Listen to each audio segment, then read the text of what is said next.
Right, good evening. My name's Sam Robinson, and welcome to tonight's talk, which is going to be about Bronze Age stargazing. It's going to be given by my colleague David Newland. But first of all, I'd like to just have a few words about some of the controls on Zoom, if some of you are not familiar. Now, I'm afraid I can't actually share my Zoom screen like some others who are more practiced in webinars can, but I can, if you put your mouse down to the bottom of your Zoom screen, you should see a ribbon open up with two buttons that are quite important. One of them is chat. I see some of our panelists, some of our attendees are already familiar with chat. If you click that chat button, it will open up a window to the side, and down at the bottom of the window is where you type your message. Now you will notice that its default position where it says to is all panelists. If you click on the small arrow on the right hand side for the drop down menu and change it to all panelists and attendees, then you will be able to talk to everybody who is in the webinar. However, if you just wish to talk to the panelists, you can just leave it at all panelists. To the left of that button is a Q&A button, and if you press that Q&A button, a window will come up and you will be able to ask questions, which David and myself will endeavour to answer to the best of our ability at the end of the session. So without further ado, I'm going to start on a presentation of what's visible in the night sky. I don't know about yourselves at the moment, but certainly it's quite clear where I am, and the moon is not going to be up until about 9:45, so there's a good chance to get a clear sky. Now, hopefully, what you're seeing here is a view in the planetarium program Stellarium, which is a freeware program, and if anybody's interested in putting it on their computer, if you just Google Stellarium, it'll lead you to a page where you can download it for free. It's very useful. It shows you the sky at any time of the day or night, any day of the year, and indeed any year. Very, very useful. So I'll just start off our tour of the night sky by looking first of all in the northerly direction. And over here on the left, we can see the Milky Way. This is actually the summer bit of the Milky Way, and the bright star Vega, which is quite close to the horizon. Vega is the fifth brightest star in the sky. It's also close to it is the bright star Deneb in the constellation of Cygnus the Swan, as we can see by this cross-like shape. These stars are so far north that they are circumpolar, which means that they never set. All stars rotate, appear to rotate around the pole star up here, and if I turn on this equatorial grid, this grid that you're seeing here is the coordinate system, very similar to latitude and longitude on the surface of the Earth. In fact, it is latitude and longitude projected out onto the sky, and you will see that the star Polaris is very, very close to the center, and that's why, and all stars will appear to rotate parallel to these circles which are going around. So you will be able to see throughout the night and throughout the year that the stars rotate around Polaris. Vega will, throughout the night, Vega and Deneb will gradually move around through the north and round to the east, and eventually near dawn will be rising again in the east. Probably the most familiar of the star patterns here is the Plough, what we know as the Plough, and this is in the constellation of the Great Bear, or Ursa Major. And if I just turn on the constellation art, I won't put it on for too long because it obscures quite a lot of the star patterns themselves, but you can see the Great Bear here and the Plough within the Great Bear. The Great Bear is the constellation. The Plough is actually what's called an asterism, which is a grouping of stars. It's not the whole constellations, but as you can see, it's a bit fanciful. The bear has got a tail, and we all know that bears don't have tails. Here we have the another fanciful representation of the little bear, and Polaris is at the end of the little bear's tail. So just take these away, because it's a bit easier to see the star patterns now. Another constellation which can be seen to great advantage if you have a low northern horizon is the constellation of Draco, the dragon. And these 4 stars here form the head of the dragon. And indeed this star here, Rastaban, is the Arabic name for head of the dragon. And the dragon winds its way along these stars and along here and round, basically draws a curve round the North Pole, which is up here. Perhaps one of the most common facts about the North Pole, about the plough, is that we can use it to find the North Pole.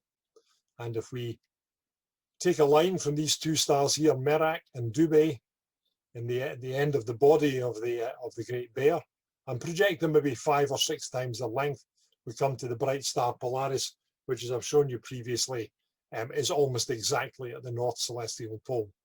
And you can use this, as you can see here, if you drop a vertical line from Polaris at any time of the night, any time of the year, that will be the northerly direction, and was used to great advantage by navigators throughout the northern hemisphere in the past. We move around now towards the east. We can see the constellation of Leo rising. And Leo is one of the few constellations which actually looks like what it's meant to represent. Again, if I turn on the constellation art, we can see it's meant to represent a lion, and does a fairly good convincing drawing with this backwards question mark here of known as the sickle, and it's quite a good imitation of a lion's head and shoulders. Further round again, as we move round, if we look round in the sky, we can see more towards the southeast, and we can see a lot of brighter stars beginning to appear in the sky, and also the other end of the Milky Way that's in the southern part of the sky, rising up here. This part of the Milky Way is not as bright as the other part which we saw previously beside Vega and Deneb. It's the winter Milky Way and is considerably dimmer than the summer Milky Way. That is because when we look at the summer Milky Way, we are looking towards the center of the galaxy, and we see more stars and brighter stars in that direction. If we look here in this direction, up around here, we are actually looking out of the galaxy. So there are less, although there are, we can see the spiral arms further out. They are not as bright as they are closer to the center. We move around a little bit more here. We can see some of the much brighter stars of the winter sky, and indeed here, this bright star Sirius, which is actually the brightest star in the entire sky, north or south. And if we look up from Sirius, we can see to the right, we can see the constellation of Orion, which is probably the most recognizable constellation in the sky. We can see very prominently the 3 belt stars of Orion's belt, and we can see that he's holding this area here depicts his bow, and apparently he's holding up a club in this side. And again, if I turn on the constellation art, we can see that kind of depiction of normally Rigel, in some depictions Rigel is shown as the knee of Orion, but in this particular depiction, it's his left foot. There are some quite, there are these 3 stars here, Betelgeuse, Procyon, and Sirius. Oh, by the way, in mythology, Orion is followed by his 2 dogs, and this is why Sirius is called the dog star, because it's the main star in the constellation of Canis Major, the greater dog. And this star here, Procyon, is in the constellation of Canis Minor, or the lesser dog.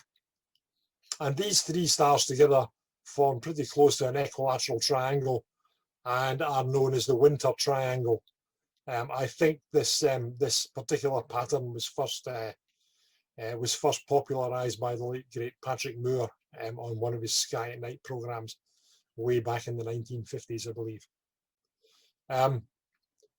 Above Betelgeuse, as we look higher up in the sky, to the left, we can see the constellation of Gemini, the twins, and these 2 stars here, bright stars Castor and Pollux. And are very prominent in that area of the sky. To the right of Orion, we can see Aldebaran, which is the main star in the constellation of Taurus the Bull. And although it's a bit obscured by the star names here, there's quite a distinctive V of stars here, which is meant to represent the face of the bull. This is also the position of a large open cluster called the Hyades. And up again to the right, we can see here the very tight open star cluster of the Pleiades. Now, stellar clusters in the sky come in two types. Open clusters, which are fairly young, and it's where stars have recently been born. And by recently, I mean recently in terms of astronomy. We're probably talking tens of millions of years, and in some cases over 100 million years. The other clusters that we can see are what are called globular clusters, but there aren't very many prominent ones in the winter sky, and they're also so small that the naked eye doesn't see them as anything other than a very small fuzzy spot.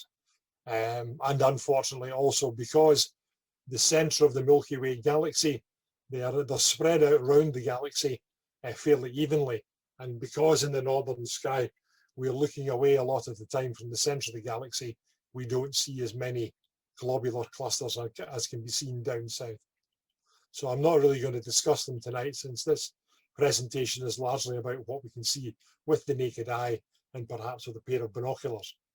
And if you do have a pair of binoculars handy, it's well worth a look up here at the Pleiades, which are probably about the most famous open cluster in the sky. And if we zoom in a bit, this will be quite similar to what you would see in a pair of binoculars. And they're called the Seven Sisters because people with good eyesight are supposedly able to see 7 of them. With my aging eyesight, I'm afraid I can only manage to see about 5 of them. Although I think in my youth I could just manage the 7. Some people with extremely keen eyesight have claimed to be able to see up to 14. I think that's quite rare. Above Taurus, we see another prominent constellation of Auriga the Charioteer, and again doesn't really look very much like a charioteer. But a lot of these constellations have been, when the constellations were named, it was probably felt by the societies who named them that they had to represent something prominent in mythology. So they were kind of shoehorned into various legends. Capella is the 6th brightest star in the sky. It's very prominent yellowish coloured star. And within this central part of Auriga, we can see quite a few open clusters. Again, not much with the naked eye. If you use the astronomer's technique of averted vision, where you look slightly to the side of what you're wanting to see, you can make use of the cells in the side of your retina in your eye, which are more sensitive to light, less sensitive to color, but more sensitive to faint light. And by looking slightly to the side, you may be able to pick out 1 or 2 of the clusters within this area. If you have a pair of binoculars, you should be able to see them as either small clusters of stars or fairly pronounced fuzzy spots. The constellation to the right of Capella is known as Perseus, and it has a very interesting star down here called Algol, which is Arabic for the demon star. And some of you may remember from some of our previous presentations, we have done presentations on Algol. Algol is probably the best example of what is called an eclipsing binary. By chance, it's a binary star where one star rotates around the other. And by chance, when we look at Algol, we are looking exactly in the plane of that orbit, so that one star periodically passes in front of the other star and then passes behind it. And when the star passes in front of the other star, the main star's light is dimmed, and we see the light of Algol dim correspondingly. And this happens in a very regular pattern between 2 and 3 days. And it's well worth, if you have a run of clear nights, it's well worth taking a look at Perseus to see if you can see Algol either fading or gaining in brightness. Between the constellation of Perseus and Cassiopeia is another open cluster. It's actually two, it's known as the double cluster. And this can be seen, as you may see here, as two little fuzzy spots.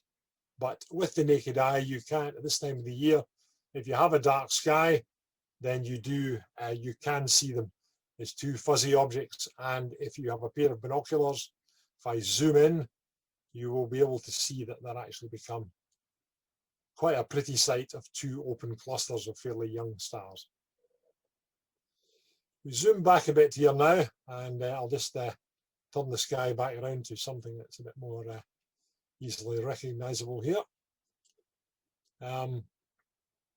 We were at Aldebaran, and to the right of Aldebaran and up we can see the planet Mars. Mars is, of course, was very prominent back in October. It was at its closest position to Earth in its orbit back in that month, and was fairly high in the sky and was extremely bright. In fact, was brighter than the star Sirius. But at the moment, it's dimmed quite a lot, and it's of a similar brightness to Betelgeuse and Rigel at the moment, but still quite distinctive with an orangey pink colour.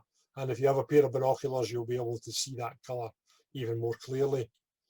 You'll see on this diagram here the planet Uranus. Unfortunately, Uranus is very, very dim. It is, technically speaking, visible to the naked eye if you have very, very dark skies, very good eyesight, and you know exactly where to look. There are many, many faint stars round about it, and it's pretty well impossible to tell which is which.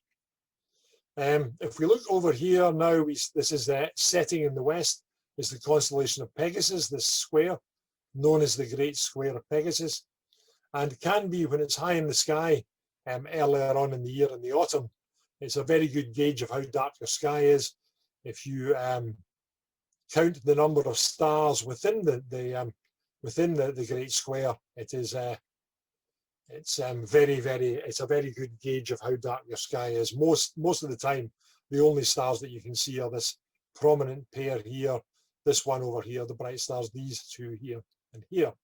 But if your skies are very dark, and after you've allowed time for your eyes to become dark adapted, perhaps as much as half an hour, you may well be able to see a lot of the fainter stars in here. And if you can, you will know that you have a very dark sky.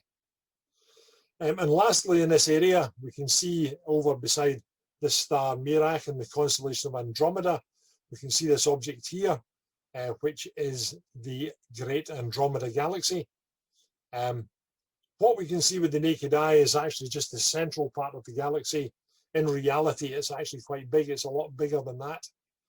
But the other parts of the galaxy are very faint. It is both one of the faintest things that you can see, but in a dark sky, it is quite readily visible, and it is the furthest thing away that you can see.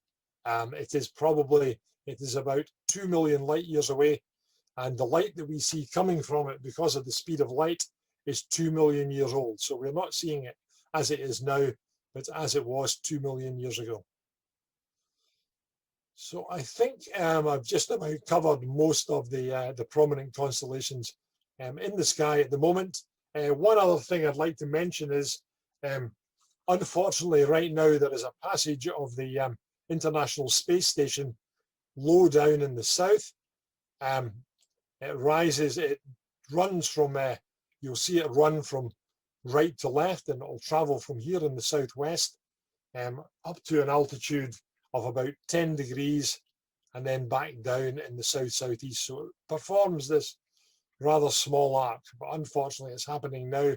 And if you're looking at this, you're not going to be able to look at the sky. However, tomorrow night, there is also another sighting of it, which starts at about 20 to 7 and lasts until 7:15, 5 minutes only, but it rises to a height of 16 degrees, and it will be brighter than it appears tonight. 16 degrees, an easy way to gauge the angular measure in the sky is if you hold your fist out at arm's length, your fist is approximately 10 degrees across. So this would be like 1.5, by that measure, would be 1.5 fists above the southern horizon at its highest. So it will probably be somewhere up around here.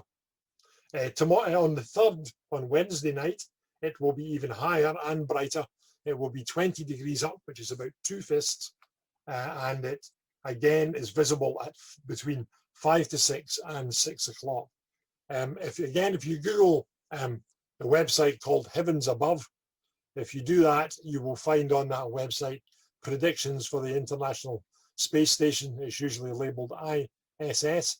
And if you click on the ISS link, then it will give you, and if you put in your latitude and longitude, or if you don't know that, it's got a handy map where you can just look at the map, similar to Google Maps. And if you click on your position, it will automatically put in your latitude and longitude into the program, and will tell you when you can see the International Space Station. But it's very bright, so I think it's going to be, I think it will put on quite a good show, of course, if the sky is clear. So with that, I'm now going to hand you over to David for the main part of tonight's talk, which is about Bronze Age stargazing in Scotland. And if you've got any questions about the night sky, I will endeavour to answer them after David's presentation, where I can put up the screen of Stellarium again, and we can answer any of these questions. So David, I'd like to hand over to you and let you get going with your part of the talk. Okay, so good evening, everyone. I'm going to talk to you about the Bronze Age stargazers in Scotland this evening. And I'll just get my screen going here, and hopefully you can see it now. And before I talk to you about the Bronze Age, I want to just recap on a little bit that the cultures before them did, before the Bronze Age started. So the first people that came to Scotland were the Mesolithic hunters. That was about 8,000 years before the Bronze Age. So it's a little while ago. And yeah, I've got a rather fanciful picture of them catching their dinner. Well, I don't suppose that is their dinner, because they're far rather caught something rather less aggressive for something to eat. But it was a tough life. And their lives had always depended on being aware of the daily and the annual cycle of the sun, because that really dictated where they were going to go and where they were going to hunt and what they'd be able to catch. And they would have also been well aware of the monthly cycle of the moon, mainly because some of the time, full moons, it's really bright, and they could see what they're doing to go on hunting for food at night. And at the new moon, that's the opposite, and you're probably more likely to stumble over a cliff than catch anything to eat. So both the sun and the moon dictated the way their nomadic existence was, and what their hunting and foraging patterns were. So that was pretty important to them to know those things. If we carry on forward, the Mesolithic, the hunters stayed that way for about 6,000 years in Scotland, until about 2,000 years before the beginning of the Bronze Age. Many of them started farming. And for that, they needed to know when they were going to sow and when they were going to harvest, because the weather, particularly in Scotland, can be very fickle. And it's a good idea to know when things are about to happen, rather than necessarily what the weather actually is, so that you can undertake your activities at the right time. They were probably familiar with the appearance of the brightest stars in the sky, and may well have used them to plan their agricultural activities. Then came the Bronze Age. From about 2,200, maybe from a little bit earlier, we had new arrivals coming into Scotland. They probably spoke a Proto-Indo-European language that may well have been partly ancestral to the Celtic languages, that's Scots Gaelic, Irish Gaelic, and Pictish that was spoken later on. Their culture was fundamentally Indo-European, and what they knew how to do well was how to work copper and bronze. That, of course, gave them a massive advantage over the indigenous inhabitants, when it came to arguing about who was going to use what bit of land for what. Now, I know people get interested in genetic testing this day and wonder how much of their blood is Viking and how much they might be Norwegian if they're living right up in the Shetlands or somewhere like that. But I do have to say, the real biggest change in genetics that's ever happened in the UK and in Scotland was with the Bronze Age incursions, because in just a few centuries, these people managed to replace up to 90% of the local Neolithic gene pool with one of Asian steppe-related ancestry. The sky that the new arrivals saw in Scotland were not only different from what they'd grown up with further south, it was also different from what we see today because of the precession of the equinoxes, which I will come to later. This evening we'll explore what these new arrivals found in Scotland and how they viewed the sun, the moon, and the stars. So here's something I pinched from abroad. I'm afraid Scotland isn't, it's fairly well endowed with stone monuments, but other things are fairly few and far between. This is a Bronze Age horse-drawn sun chariot that was found in the peat bog on the Trundhold Moor in Denmark during an excavation in 1902. It dates back to about 1400 BC, now kept in the National Museum of Denmark, and gives us a clue as to how people, certainly in Northern Europe, were thinking about the sun. As far as Scotland itself is concerned, the old farmers, the Neolithic farmers, before the Bronze Age settlers came in, had known all about the sun's movements, because at Maze How, which is this lovely great burial mound that you see in the picture here,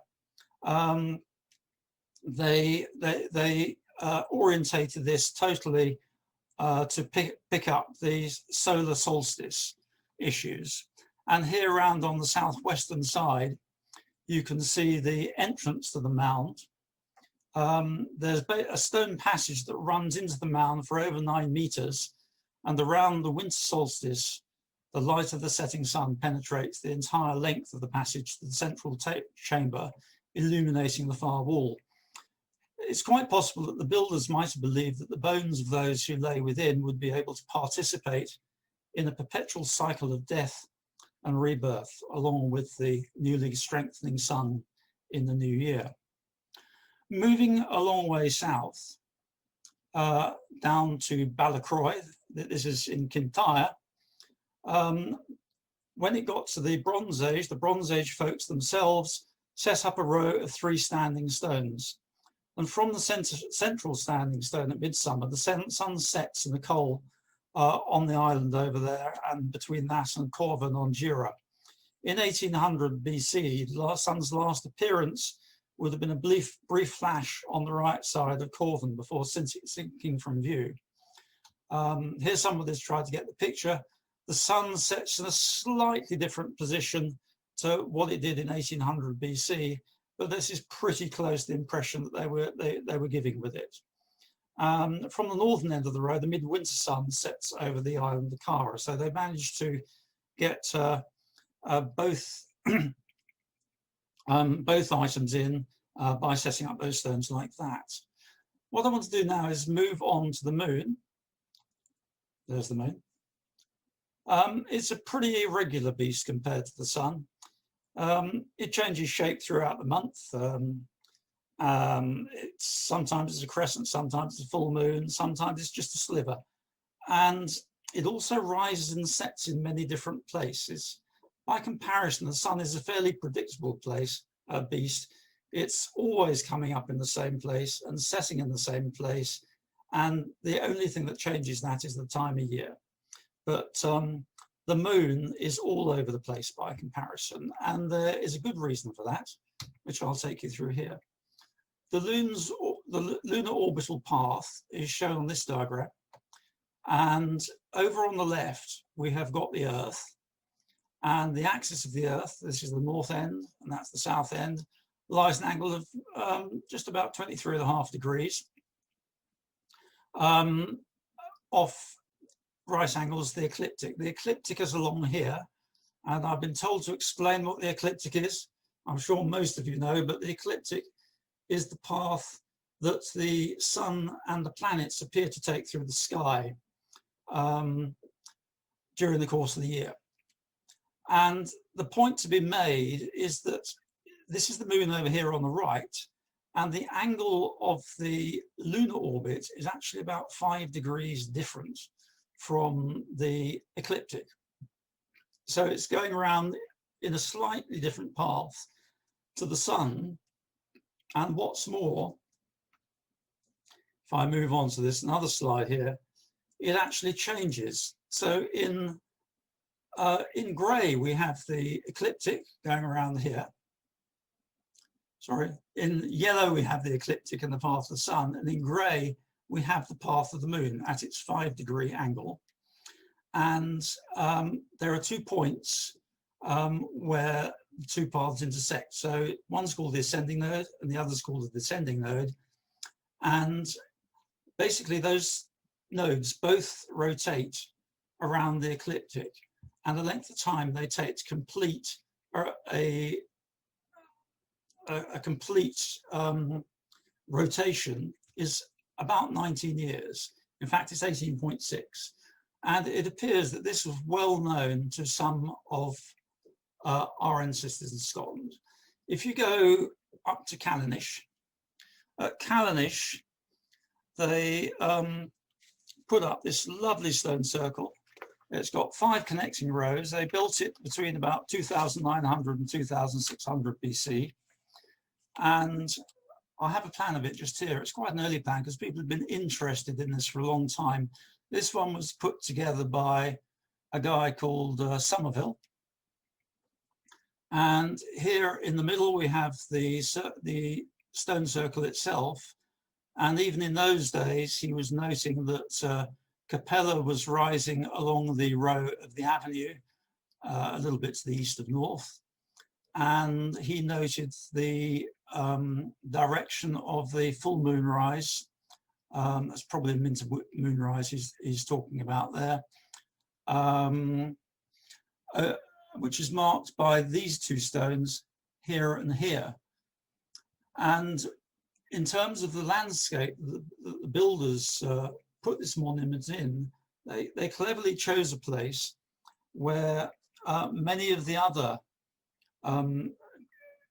points that the moon would either rise or set were pointed out on the horizon, because it seems that the builders were very interested in looking at what went on in the horizon. It's what went on in the horizon that they orientated their monuments to.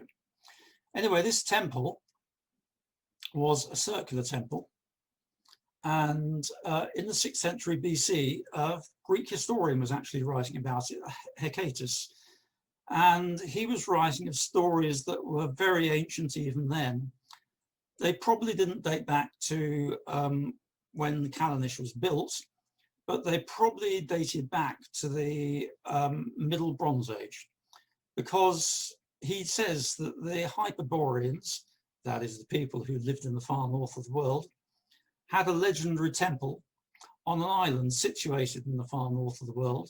It was a circular temple, and the island is so far north that the midsummer full moon was so low that it appeared to be much, much closer to the earth than if you were in Greece looking at it. And he also mentions that they had a festival every 19 years, which is curiously exactly the same time that it takes between for the lunar cycle to complete. And it was probably still in use many, many centuries after it was constructed. And some of the other dates we've got on here are more coincident with the mid-Bronze Age. So we've got the Pleiades rising in this direction in 1750, and the date that Capella's noted as rising is about 1800. And I do have to say, of all the stars, Capella has travelled very significantly over past years in terms of its rising point, because of its position so near the the circumpolar boundary.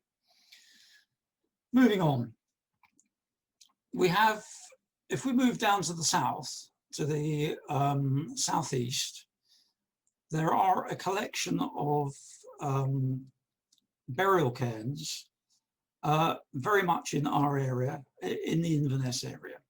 And what I've got here is the type example, which is at Ballynearan of Clava.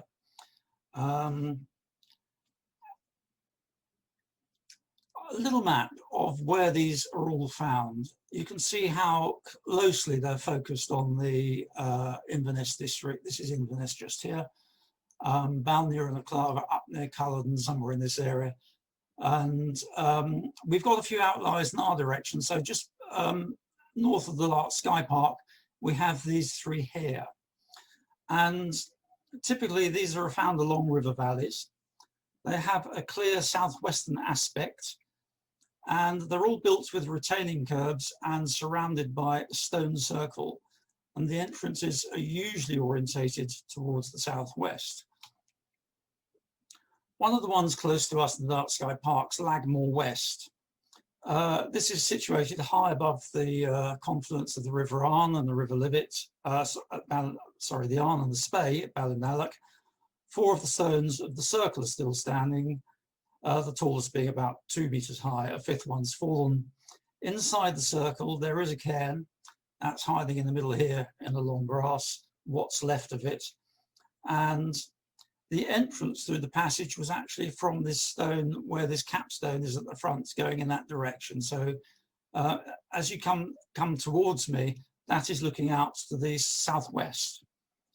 And so this is the closest well-preserved Clava cairn, or reasonably well-preserved Clava cairn, to the Dark Sky Park, although obviously it's not got a patch on Ballynearan of Clava, which has been restored as close to its former glory as archaeologists believe can be. The next one that we have is at Marienburg. 5 stones of the original circle remain standing, not a lot of it. It's just inside the entrance to Ballindalloch Castle grounds. Inside it, there's the remains of a cairn, which would have been about 14 meters wide. The third one I want to just illustrate is the Dune of Delmore. This is actually within the Dark Sky Park. You'd need to come down the road from Ballindalloch. And the Dune of Delmore sits on a raised plateau above the junctions of the Livet and the Arn. 7 stones still remain within the 16-meter circle, and these still enclose a 13-meter retaining curb. But the interesting thing about this one is if you spin around and look in the other direction, I've drawn a little diagram to show you what happens with the moon at these different times in the 19-year lunar cycle. So down the left-hand side here, we've got the elevation above the horizon in degrees, so 5 degrees, 10 degrees, 15 degrees. And along the bottom, we've got the azimuth of what we're looking at, so due south right in the middle up here. The black line is the marks the tops of the hills. And here, that's the Livet Valley over on the left, running up across the Leffindy Moor to the top of Kendai, and then down into the Arn Valley, going away from you down to Tomintoul on the right-hand side. And at the lunar minimum, everything's as you might expect it to be at midsummer. The moon comes up over here on the left, goes up across the sky, and continues down and into the bottom of the Cromdale Hills over on the right. But at a lunar minimum, it's completely different and really interesting, because the moon actually doesn't rise at all on that night or thereabouts. All that you would see from the stone circle is a glimmer coming up and going along behind the hill and then disappearing again. And you would have to wait until a few days went by so that it had moved to a different time of the month and you could see the moon in a different part of the sky. So obviously they were very interested in the movements of these moons. If they were going to build all these monuments all over the place, probably I think there must be at least 40 of them that demonstrated this issue of the 19-year lunar cycle. If we go way over to the west coast, there's an interesting site in Kilmartin Glen at Netherlargy. And here, they constructed a large cross of standing stones, 6 large stones in the field, and 5 of them formed a cross pointing from northeast down to southwest. Incidentally, all but one of the stones are decorated with cut marks. I'll come back to cut marks in a little while. The position of the stones and their layout have carefully been chosen so that the setting moon lined up with prominent landscape features at the major standstill every 18.6 years. From the central stone, the midsummer moon would have set into Blantaribert when looking down over the right hand of the southern stones. If you move down to the southern pair of stones and looked over the westerly one from the easterly one to the southern top of Craig of Atty, that's where the full moon would have set in midwinter at the major standstill. This particular site has been described as the most comprehensive lunar site in Scotland. It's well worth a visit if you're out that way.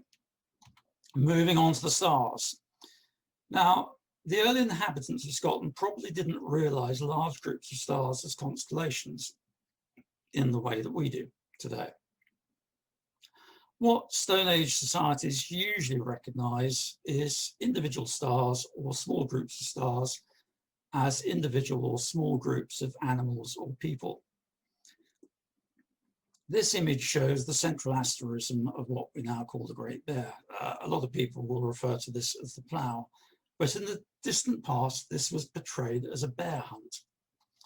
So over on the left, we have the 3 hunters, and represented by the stars we now call Alkaid, Mizar, and Alioth.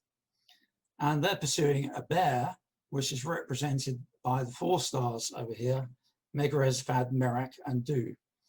And the little star next to Mizar, which we can only just see on this diagram, but is pretty obvious if you've got good eyesight, is either a dog or a cooking pot, depending on what version of the story you're looking at. Now, the interesting thing about this story is it's got to be at least 13,000 years old, because you will find it in Siberia, all the way across Siberia and into North America. Now, the thing about that is the sea flooded the Bering Straits was about 10, 11,000 years ago. So this story must have traveled from either Russia to North America, or if it originated in North America, it had to travel back to Russia before the Pacific Ocean and the Arctic Ocean moved in and took the space and made it actually very difficult to get across for people.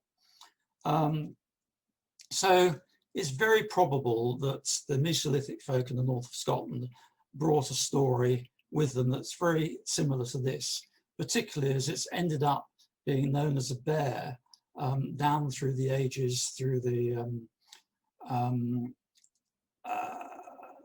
Celts, the Scots, and eventually working its way into both Greek and Roman mythology as well. But at this point, I want to digress and explain the phenomena of precession, because this is what makes a huge difference between what the Bronze Age sky was like and the sky that we see today. So if you imagine that the Earth is a little bit like a gyro spinning around, spinning in this direction, just like a gyroscope, and I don't know if any of you probably all played with one at some point. The axis of the beast then precesses, and so it is with the Earth. It goes round and describes a large circle that actually takes just under 26,000 years, 25,772 in fact. And here I've just taken a little diagram out of Stellarium, and of the constellations Sam showed you earlier on. We've got the Little Bear here, and we've got Draco, and we've got Cepheus down here. Down in the left-hand corner, we have Polaris. And this is the precession circle, which takes 26,000 years to complete. So 4,500 years ago, in the middle of the Bronze Age, Thuban, or Alpha Draconis, was actually the North Star, and that was the star that didn't move, and the heavens all moved around Thuban. And then if you go back into the Mesolithic period, the age of those hunters, so I showed you that picture of earlier on, Tau Herculis was at that point the pole star. And if you think your way into the future, the pole will move along from Polaris in this direction. If we go 13,000 years into the future, unthinkable, then Vega will actually be the nearest star to the pole, although perhaps not as close as Polaris is at present. So, in the Bronze Age, stars rose and set 2 months earlier than they do now. Thuban was the North Star, and some of the stars that could be seen in the southern sky from Scotland were quite different from some of those that we see now. And the core of the Milky Way was visible in spring. So now I'm going to turn to a different type of monument that we have over in Aberdeenshire, and I call these windows on the sky. This is at Old Quay, and there's quite a lot of them. There's over 60, and they're over here in the east. They stretch down as far as the D side here and south of the D side, but the majority of them are actually in central Aberdeenshire. They're usually found on hill crests or terraces. They usually have wide southerly views. They have a recumbent stone, which is unusual in stone circle buildings, but is the key characteristic of the Aberdeenshire circles. The recumbent stone is usually flanked by 2 uprights, and it usually sits over on the southwest of the stone circle. And the recumbent stone and the flankers form a window that direct the attention to a particular part of the sky, and it was often aligned with a significant landscape feature. So here, if we go back to Old Quay and look at the recumbent stone, which is absolutely massive, I think this is one of the heaviest ones that exists. If we're looking from the center of the circle, if you look across the top of the stone, there you can see Morven out in the background, right over the middle of it in the southwest. Which I'm just going to skate through a few other ones. Here's an interesting one. This is Midmar Circle, and it's interesting because it's been built in a churchyard. When Christianity was adopted, the monks often used to adopt pagan sites and take them over in the hopes that the people that were going there would be converted to Christianity. And that was what was going on here. So if we go on a little bit further, go down to Sunhoney, which is a little bit further to the east, to the southeast, down a little closer to the River Dee and towards Aberdeen. There's another one there. Now, this particular circles are quite interesting because can you see all these pock marks on the top of the stone? Those are actually carvings that were put on there by the Bronze Age people. And a little bit closer, you can see them here. There are at least 2,400 prehistoric carvings scattered across the Scottish landscape, and by the most common type of these cut marks. Basically, a rough circle hollow is carved into the rock surface that is sometimes surrounded by one or more concentric rings. These carvings can occur in isolation, or they can be combined to form complex designs. Each design is unique, And most of these carvings were made during the late Neolithic or early Bronze Ages. That's roughly 4000 to 1800 BC. Sometimes they're found on natural rock surfaces in the open landscape. Others are found on rocks built into Stone Age monuments, such as burial cairns and standing stones. And some of them are likely to have been moved from their original sites in the open countryside, but others still may have been carved when the monuments were constructed. We can only guess what the purposes of these carvings might have been, but plausible ideas include astronomical alignments and marking ritual places. Studies of societies that produce rock art today suggest that our prehistoric carvings might never have had a single fixed meaning, and meanings have also changed over time.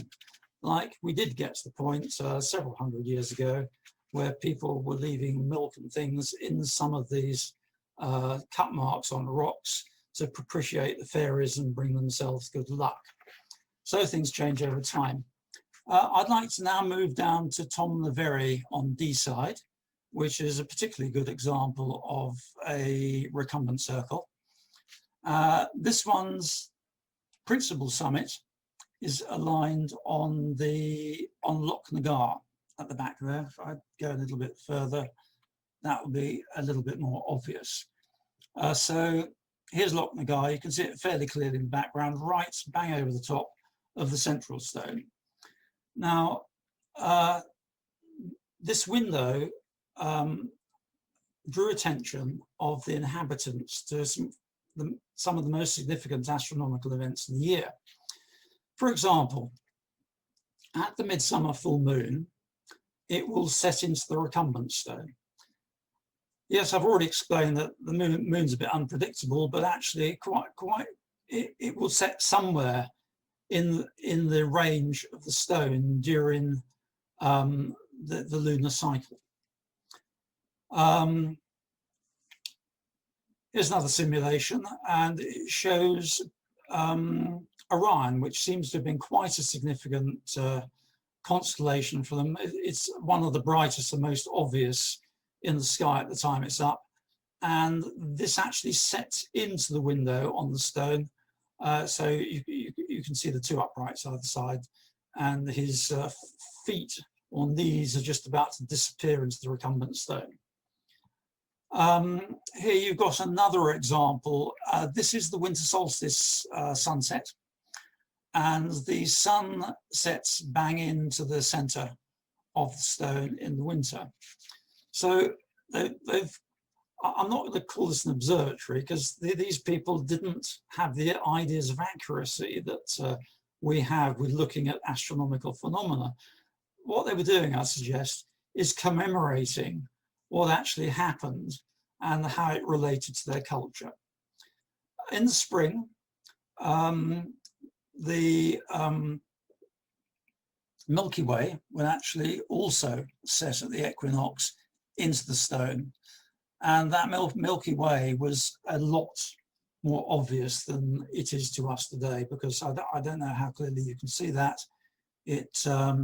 You can see right into the central core of the galaxy, and the full glory of Sagittarius. And actually, if I brought that round to the meridian in the south, which I might do in a little while, you'll see how much of Scorpius is also visible. So quite spectacular compared to the rather modest view we get of the center of the galaxy at this time of year, in the middle of the summer, because we can hardly see it then because the sky's gone so bright. But in the Bronze Age, the Milky Way, the center of the Milky Way, was visible during the spring, and in dark skies it must have been quite spectacular.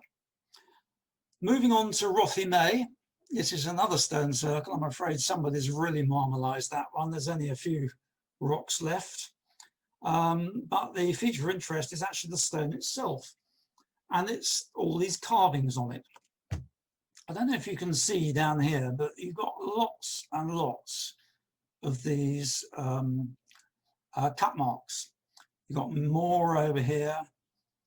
Down here, you've got loads. Here, you've got a couple more that are actually ringed. rings around them as well. Now, it seems that these cut marks on this stone actually represent the stars in the sky. They're in a mirror image, curiously. It's as if they had been copied from a reflection in a pool of water. It shows stars down to about magnitude 3. It seems quite likely that mirrors in the form of pools and wells were used to foretell the future, even in those distant times.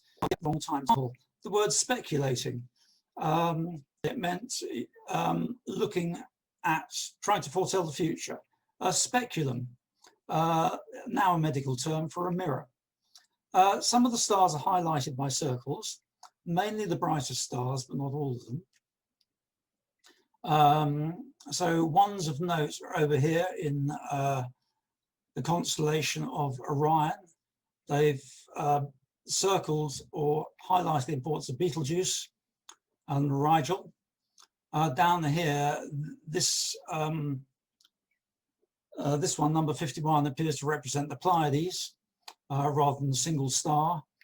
And over here at 49, I think we've got Aldebaran in the Hyades.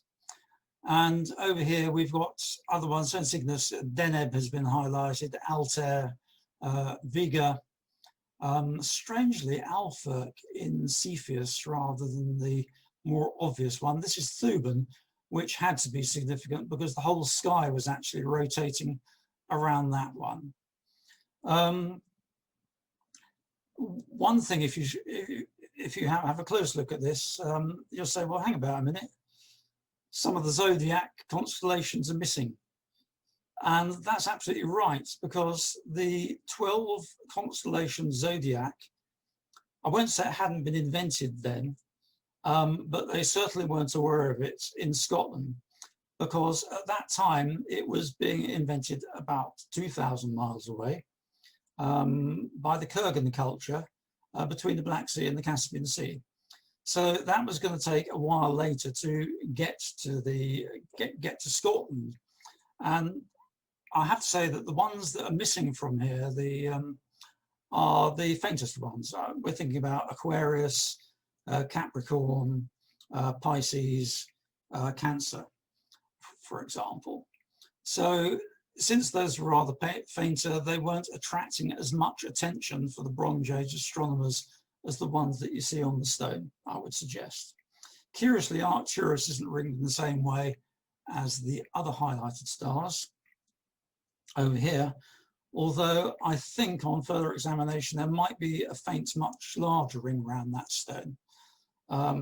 Arcturus has a funny history. It was actually regarded as a planet, an honorary planet by some cultures that came later than it.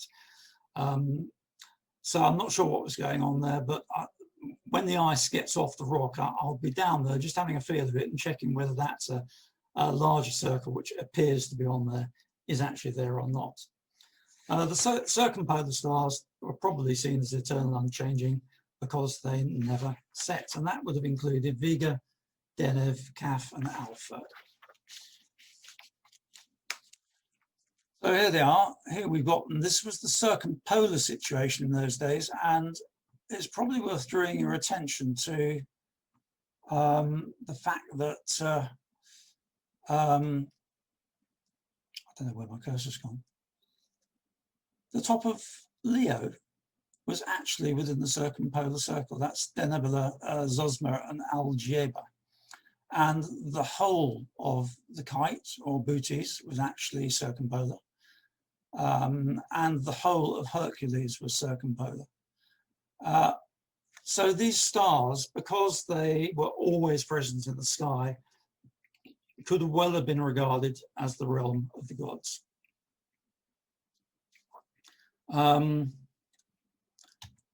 So carrying on, and to sum up, the way that the year seemed to work for them was the reappearance of the Pleiades in the dawn sky 2 months after the spring equinox would have marked the coming of summer. And the midsummer solstice, or midsummer, would be celebrated at the next but one full moon as it set over the recumbent stones in the Aberdeenshire stone circles. The Pleiades were closely followed by the appearance of Castor and Pollux in the run-up to the solstice. And as soon as the solstice was passed, Aldebaran and the Hyades would have made their first appearance. So there's a full moon setting into the stone again for the summer. It's Aldebaran and the Hyades. Once autumn started coming, the bad guys started coming over the horizon because Betelgeuse and Rigel appeared, followed by Sirius, and that warned that winter was on the way. So by the autumn equinox, Orion was dominating the skies as the days drew in and the weather got colder. Finally, the reappearance of Altair in the morning skies confirmed that winter had arrived and the solstice was only about a month and a half away. Midwinter was also signalled by the disappearance of Capella from the evening skies. And at the solstice, the sun sets into the recumbent slab itself. However, just as the sun appeared to be doomed, Orion lost its dominance of the night skies until he was swallowed by the returning light of the sun, sinking feet first into these recumbent stones in the Aberdeenshire circles. A few weeks later, Capella reappeared before dawn, confirming that spring was on the way. And by the spring equinox, you really knew that spring was there, because the Milky Way was appearing in the same place that the sun appeared at sunrise and working its way across the sky before it set into the stone before the rising sun, the light of the rising sun in the following morning. Just after 2 months after the equinox, the Pleiades reappeared in the sky, confirming the arrival of summer, closely followed by Castor and Pollux.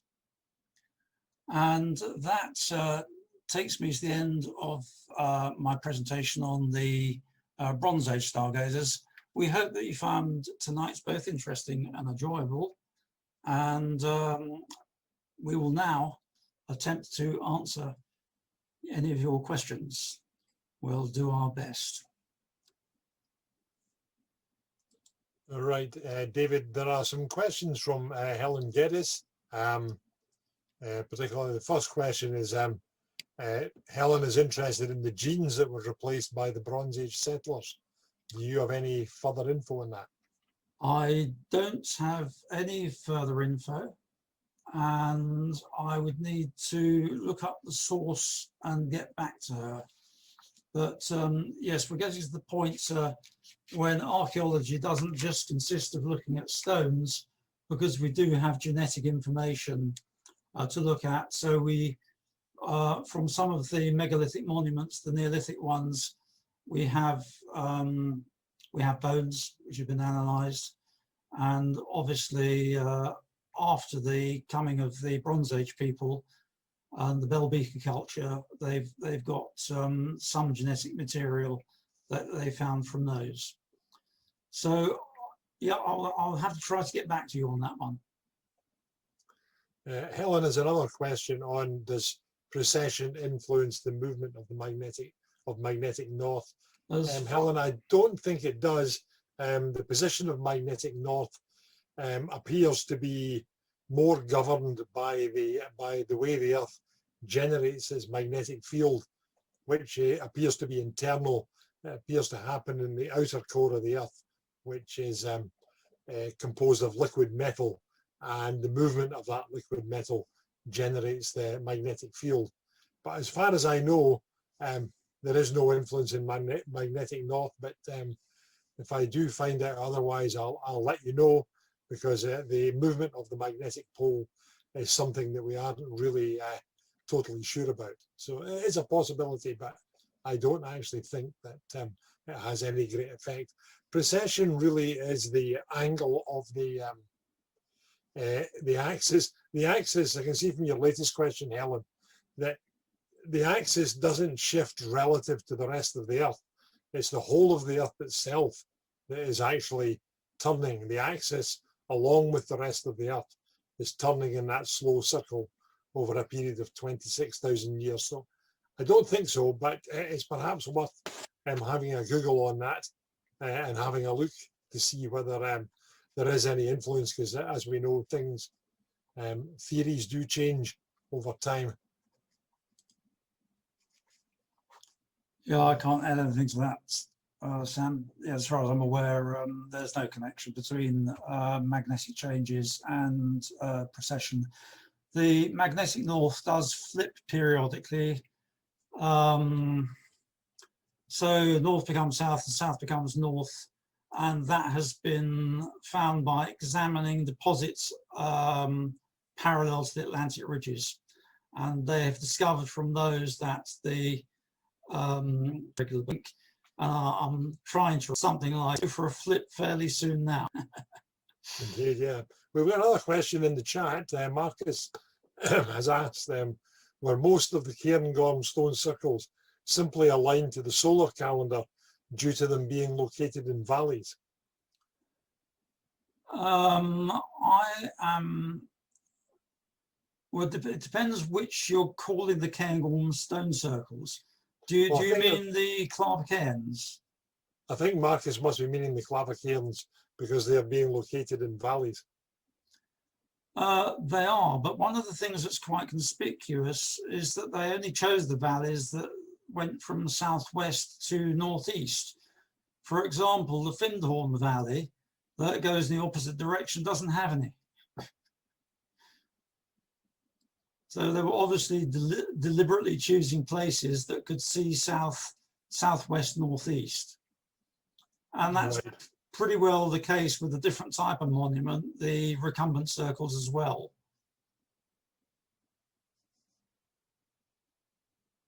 Which weren't in river valleys, that they were on sort of hilltops and things like that, but there's a distinct preference for southwest.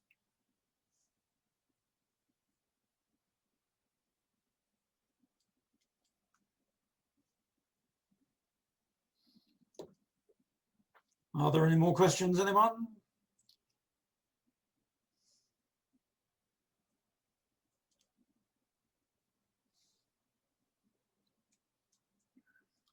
Right, does anyone get any questions on the night sky that we can see at the moment? I'd be quite happy to go back to Stellarium and go over any questions about the night sky.